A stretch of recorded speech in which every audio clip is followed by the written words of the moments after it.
And you mentioned him because we got to talk outgoings. Almost, I feel like James Blunt's "Goodbye, My Lover" should be playing when you tweeted this, because the farewell Darwin Nunez tweet went out for yourself, and everyone wishes him good luck as he moves to Saudi. And it seems that's obviously waiting for the medical. That's all done. I suppose the bit I wanted to ask you, and you may have clocked this, different reporting of amounts. Some people like to tell us it's 53 million euros. Then someone tells it's 46 million pounds and add-ons. I know it's never going to be exact and the club aren't going to give you the bill or anything like that, but is there a figure involved that we can know or reference at this stage? Yeah, well, it's funny you mentioned James Blunt and "Goodbye, My Lover," considering we were talking about karaoke earlier. I won't say any more on that. But in terms of the figure, as far as I'm aware, it's about 46, 47 million pounds. I don't like all this, like shifting of how much things actually were, because, I think fans and clubs themselves would say, "Oh, we've spent this much this summer," and delete the add-ons, but then they'll include all the add-ons for the sales. So you need to just, I don't know. But yeah, they've got about just shy of 50 mil pounds for Nunez, which is probably quite good for what he's contributed. Obviously, it's a big loss on what they paid, which is not good. Yeah. Well, I think that is pretty much what they were going to get this summer. I think I said at the start of the summer, like, they wanted about 65, 70. Yeah. I never really realistically thought that anyone in the right mind would pay that, which is obviously no disrespect to Darwin, but I couldn't see a club outside of Saudi Arabia paying anywhere near to Liverpool's asking price. But they've got a good deal, I think. They got three seasons out of him? Yeah, three seasons out of him. Scored some big goals. Obviously didn't live up anywhere near to what the expectation was, but he's gone now, and I think Liverpool fans will always remember him in a positive way, with a bit of a chuckle, maybe.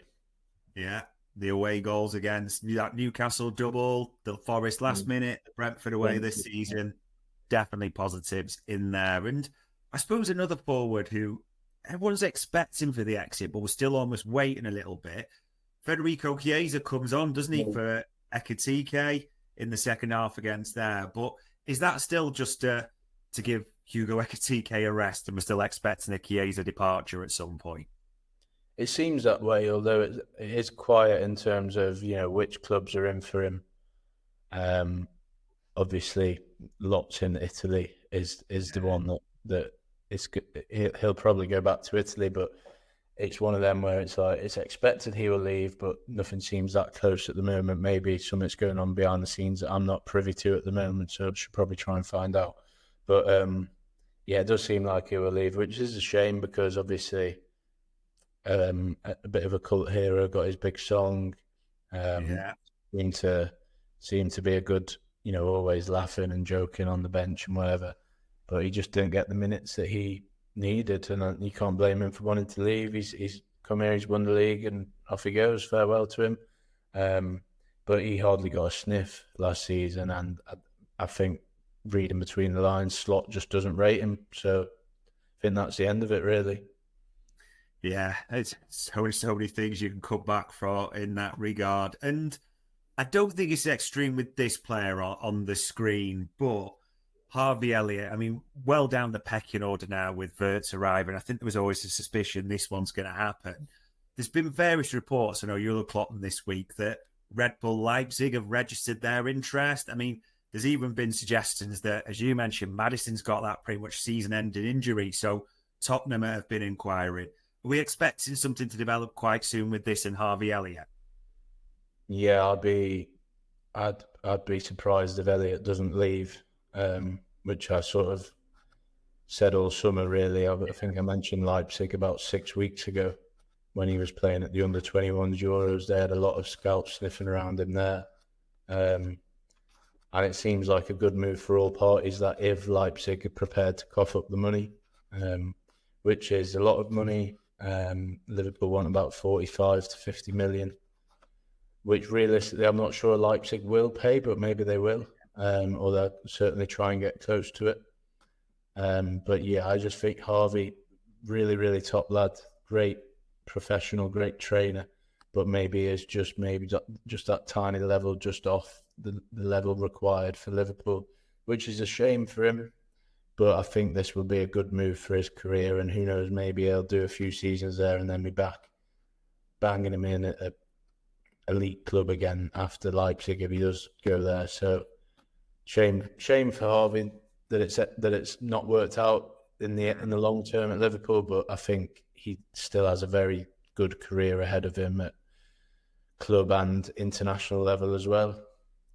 Yeah, and we'll leave a title winner with a few trophies in his pocket as well, and fulfilling a boyhood dream. So fair play when that happens. And I mean, a bit younger, this one, I know David Lynch seems to have the suggestion, and he put that exclusive, that West Ham Wolves. Anything more around Ben Doak? Because all the noise seems to be pointing towards a departure for him, another forward out the door. Yeah, that's on my list of questions to sort of ask people about when I actually log back into a proper day of work on Monday, to be honest. But yeah, it does seem like he is heading for the exit. Liverpool wanted about 25-30 mil in January when Ipswich and Palace came in with about £18 million. I think even Everton were keen at one point. I think I've not heard anything on that for a few months, so I presume that's dead. But I think that a number of Premier League clubs are keen on him, so I think he'll get a decent move. I think there's a very, very good player in there. The only worry I'd have with him is his injury record. I think, the first half of last season, he looked unbelievable at Borough, and I did sort of wonder whether he could step up to Liverpool's first team. And maybe that's not completely over. Maybe they try and sell him with a buyback clause, but it does feel like he's more likely not to leave. But then again, the fact that Liverpool do have not many forwards, maybe it's a case of Slot and Hughes just sort of saying, do you mind just sticking around for one more year and being that sixth choice forward? So let's see what happens in the next week or so with Doak. But yeah, good player, and I think if they were to sell him, they'd get a decent fee. Yeah, should do. The talent's there, even if it's not at Liverpool. And I suppose other youngsters, it kind of feels like, I don't know if this is right, that Train Ione, Rio and Gamoa are the stars that Arne Slot wants to work with, real potential. And the rest, we talked about Elliott, Doak, but you can probably include a few like James McConnell, Jayden Danns, probably a raft they're expected. Even if they sign new deals, there'll still be a good clear out of loans, won't there? Yeah, I think that Slot and Hughes do really like McConnell, actually. But he needs regular game time to sort of, get a bit beefed up a bit. Maybe a little championship loan will do him really well. As we've seen, Conor Bradley, Jarell Kwanzaa going out to EFL and coming back 10 times better. True.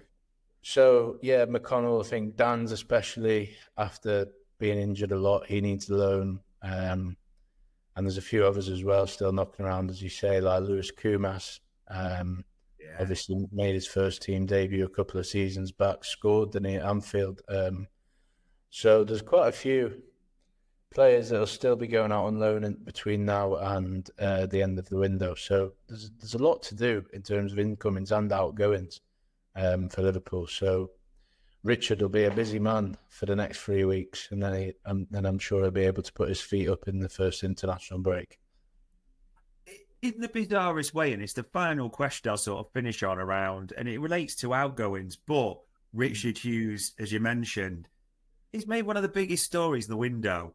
How Richard Hughes was viewed before the start of the window, when all those contracts were lingering and people had questions, to how he's viewed now with renewals that he's got done, the sales, the business it's going through. Is that the biggest shift you've seen in perception, would you say, in recent times? Yeah, I mean, from the fans, definitely. What I would say is that from people I speak to, like the agents and the people around the club, this time last year, they were saying like, wow, Richard Hughes knows what he's doing. It's almost like one of them things where I sort of wish I put put out a big article about him. Then Yeah. they didn't, because I knew I'd get a barrage of abuse saying, "Oh, he's got you wrapped around his little finger," or whatever. But yeah, Richard Hughes, from all the references that I've had from agents, and some of them sort of have said it in maybe a bit of a diggy way, like sort of saying, he's too stubborn, he's too thingy, but he always seems to get what he wants, and that's the main thing. And this summer, he's played an absolute blinder. If he can get Isak and a defender over the line, then I think it goes down as one of the very best windows that I can remember in my whole footballing life. Yeah, it does feel pretty special. Still time though. Will Isak come through the door? Will he be joined by Gay, Leone, or another? We've got to see. What did happen in that karaoke bar with these three? We will probably never find out. That will be a secret of the summer as well. All that leaves me to say is ever for the insight, for sharing a few tales, for answering all our questions. Lewis, is much appreciated. Thanks for having me on as ever. Have a nice week. And ladies and gents, that was another Media Matters for Anfield Index.